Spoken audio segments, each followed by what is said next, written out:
Hi, this is Diane Greco-Allen, your food relationship coach, and today I'm talking about toxoplasmosis. What is toxoplasmosis and where do we see it?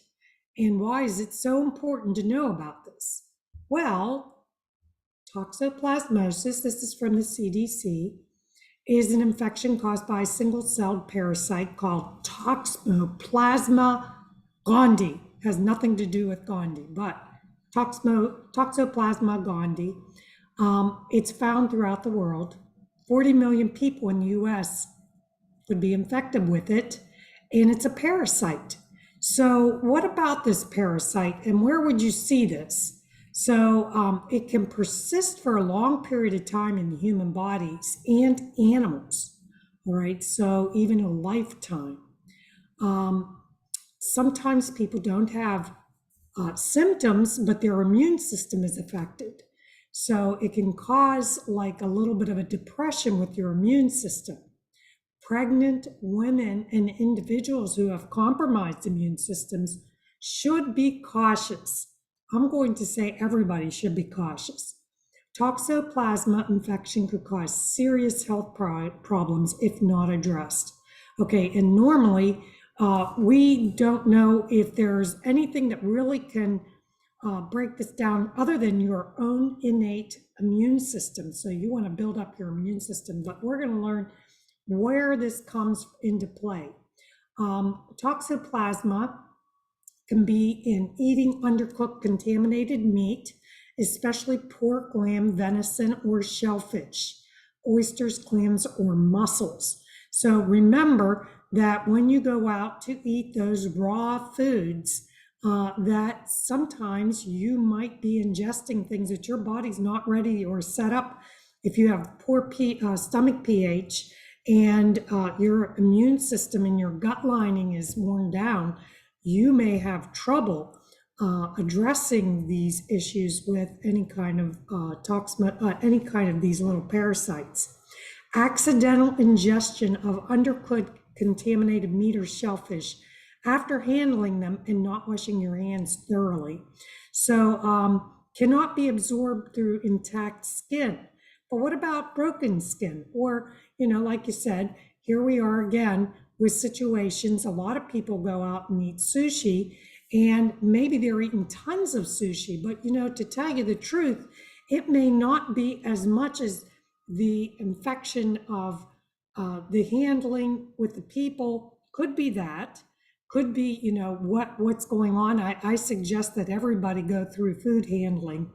I think that it should be incorporated into our schools, that we show people how to handle food safely, and ServSafe does an excellent job with that. I went through the manager certifications course for ServSafe, and I feel that the basic course should be done each year throughout high school or into the college atmosphere, because you are not only sometimes taking on a job as a student in the food industry, but just in the dorm, you want to know how to safely handle and manage your food. And some people go into school and they are working in their kitchens also as part of their schooling.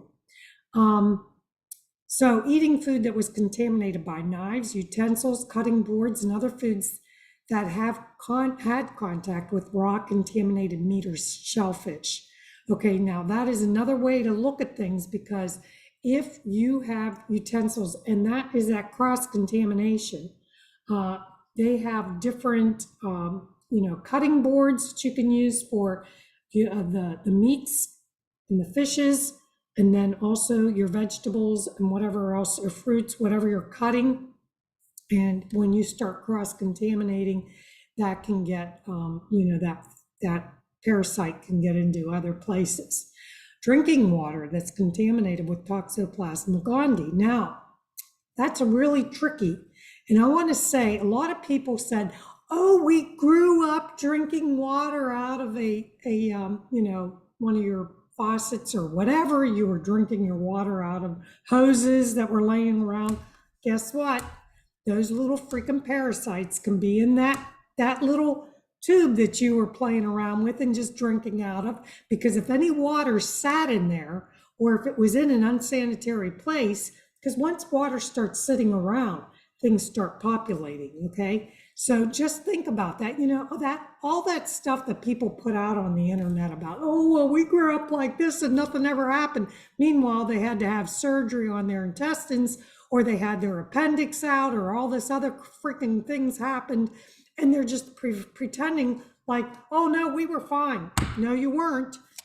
Some of these things are playing around with you, and sugar in your body will populate all kinds of stuff that don't need to be in there, okay? So once you start realizing that all those breads and those pastas and those cookies and those crackers, all those snacks and chips and, oh my God, all that stuff I used to eat, all these things, they're delicious, right? And once you start populating the body and you've got a parasite in there, that thing's just going to go loving it. It's loving all that food you're giving it. And then it's populating all throughout your body. So, and same with yeast. But anyway, accidentally swallowing the parasite through contact with cat feces that contain toxoplasma. This might be happening when you clean a litter box, okay?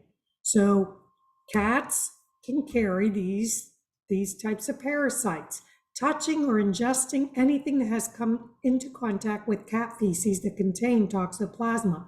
It bothers me to see people cooking and then have a cat up on the counter. Anything like that, because that cat, if it's got like a little parasite, you're just allowing some of this stuff to get around. Accidentally ingesting contaminated soil, not washing hands after gardening, or eating unwashed fruits or vegetables from a garden. So any of these things can happen. I always suggest, if you can tolerate wearing gloves, that's great. If you can't, just washing your fruits and vegetables. They have, the peroxide that is food grade peroxide. You can use that. You can use some lemon. Lemon will break down your actual fruits, but it's also use a little bit of lemon water. And then, you just have to be wise about when you're cleaning your foods and where they're coming from, because the soil can be contaminated. And that's when you get recalls all over the place. Okay, mother to child congenital transmission. How often do you hear that? You don't hear it that often. And this is something that we need to be aware of, because if you've already transmitted it to your child, then we must be aware of what to feed that child to boost that immune system to kill off those parasites. And sometimes when you hear the word autoimmunity, it could be that your body is attacking something that you previously were born with, okay? So I wouldn't get too caught up with autoimmunity. Your body is addressing what it needs to do and doing its job. If you feed your body the proper foods to help populate the correct amount of microbes in your intestinal tract, so that you don't get bloated and things stop working inside. Okay, receiving an infected organ transplant or infected blood, the transfusion through this, it says it's rare, okay? But how much do they track that? Okay, and I'm going to say, with a transfusion, a blood transfusion, okay, you're getting somebody else's blood. There's other things to take into consideration with that, because you're monitoring for rejection. Now, why is the body going to reject the organ? Could be that there's hepatitis, there's some other virus in it, or something else that your body is working with to help manage that new organ. Okay, you're addressing something totally different. All of a sudden, you took another organ out and you replaced it with somebody else's organ. And there's a lot of things to consider with that. So before you decide you're going to donate an organ, you better check with that other person to see if they've done everything they can to keep their organs. And this is a huge problem today because I am hearing of organ transplants that are occurring all over, all ages. And I really say, be safe. And don't let anybody talk you into something that you're not fully educated on. Just be wise about what the complications might be down the road. Might look okay for a while. They're going to give you some of those steroids and all this stuff to control it.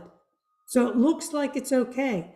But what's really going on with those things? Now we're back into toxoplasmosis. We're talking about a parasite that could infect the body or an animal. So most people aren't aware of these problems.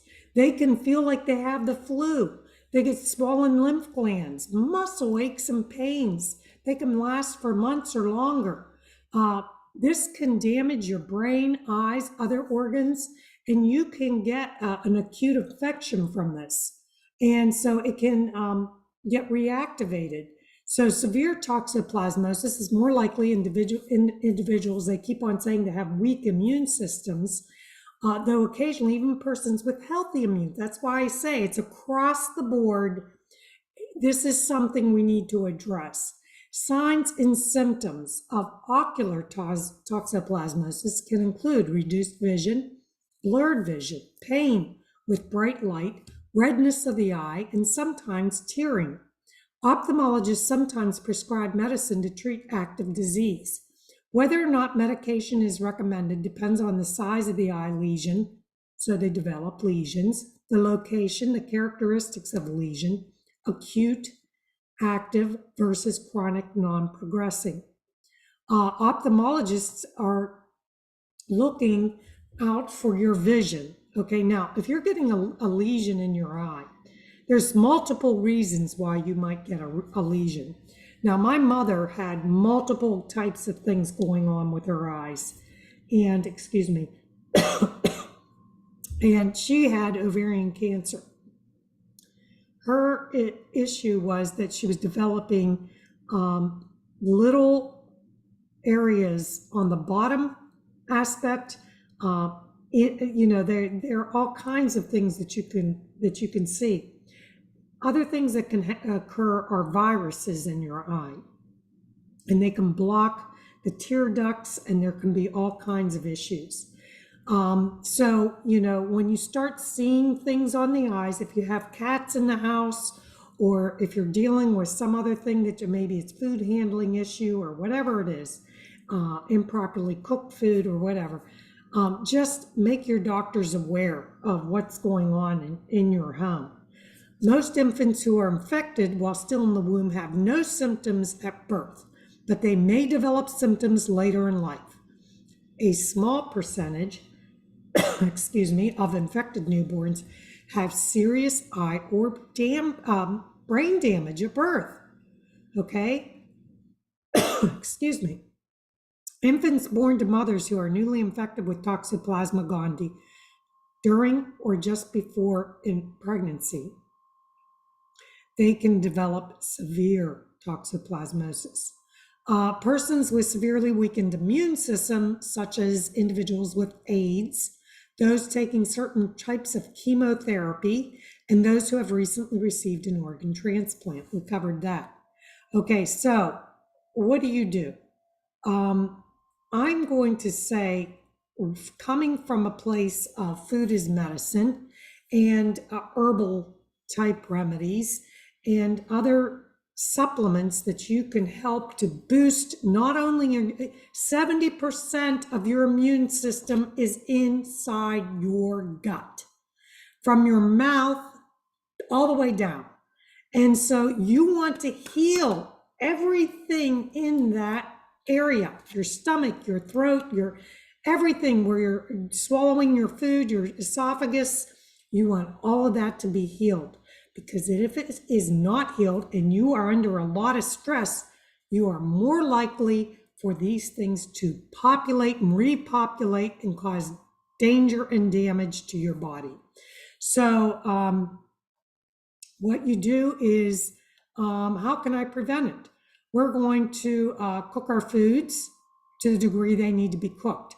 145, 165, those are for chickens and meats. Usually you can cook your vegetables without any major issues. But when it comes to fish and meat, you got to make sure that that temperature is kept under where it should be. So whole cuts of beef, veal, lamb, pork, including fresh ham, 145 degrees. Then allow the meat to rest for 3 minutes before carving or eating. Fish with fins, 145. Ground meats, they have to be higher, okay? So the ground meats, such as beef and pork, 160. All poultry, including ground chicken and turkey, 165, all right? At least has to be at 165, I believe, for 5 minutes or more. So once it reaches that temperature, it's got to be there. I would say try to get it there and leave it there for 10 minutes so that it's killing everything. Leftovers in casseroles, okay, kill the casserole idea. Those casseroles are filled with a bunch of junk most of the time. But you can find and make things that are connected and put together that are whole foods and make it look like sort of a casserole. But once you start throwing a ton of stuff in a casserole, and if it's got anything to do with pasta and rice, you're complicating a lot of things. Sometimes there's chicken with eggs in there, that's 2 poultry. Sometimes you got cheese in there with meat, beef in there, that's two different cow products. You know, you're just doing a lot of stuff in there that you're redundant with stuff. So leftovers and casseroles, okay. Now, when it comes to freezing, here's a great one. Freeze meat for several days at sub-zero before cooking to greatly reduce the chance of infection. Freezing does not reliably kill other parasites that may be found in meat, like trichinella or harmful bacteria. Cooking meat to USDA recommended internal temperatures is the safest method to destroy all parasites and other pathogens. Now, when it comes to rinsing your fruit and vegetables, rinse them under water. I suggest getting a colander that fits into your sink, and then make sure that you run that water for at least a couple of minutes, all right? And use the sprayer on it. That helps a little bit. Wash your utensils, cutting boards, and countertops with hot soapy water after preparing each food, not to the point where you're leaving soap on it, okay? You want the cleanest soap and you want it to be easy, okay? You don't want to be contaminating your food with soap. Okay, and I don't know what kind of soap you're using. Do not eat raw or undercooked oysters, mussels, and clams. They may be contaminated with toxoplasma that has washed into seawater. Do not drink unpasteurized goat's milk. Now, when I was pregnant with my first kid, I went to Germany. Now, I don't know if it was unpasteurized, but I ordered milk and they went outside and I believe, they literally got the milk from a fresh goat. So, you know, the chances of me getting anything during that time, possible. Wear gloves when gardening during any contact with soil and sand because it might be contaminated with cat feces and contain toxoplasma. But think about that when you're outside, because these cats are out running around. And if you have anything in your garden that they like and they're around there, they could be urinating or doing whatever they're doing right in your garden. Wash hands with soap and water after gardening or contact with soil. Ensure the cat litter box is changed daily. The parasite does not become infectious until 1 to 5 days after it is shed in a cat species. So remember that, 1 to 5 days. Wash hands with soap and water after cleaning out a cat's litter box. Remember that cleaning your hands, washing your hands, it's the first thing to do to eliminate that transmission. Teach children the importance of washing hands to prevent infection. If you have weakened immune system, look for the guidelines of immunocompromised persons. Okay, there's the food safety website. I'll be posting all this information underneath. And then I'll post the CDC guidelines here. But just letting you know, toxoplasmosis is sometimes one of those hidden little problems that you might be dealing with and not be addressing. And the key is support your immune system, your digestive system, to kill off these parasites and these bugs, because the first way to kill things is to have a proper pH in the gut and in the stomach, and when a food is being broken down in the stomach. And if you don't have a good pH level in there to break down that acid, to break things down the way it needs to be, you're set up for all kinds of infections and everything just beyond that point. So think about that, and then you can get the hepatitis issue and all these other things going on in your body. So toxoplasmosis, I'm Diane Greco-Allen, food relationship coach, functional medicine certified health coach, and nutrition counselor. This will be a part of my Family Food Safety and Beyond program. Thank you for joining me today, and I hope that you can take some measures to be safer in your house. Thanks.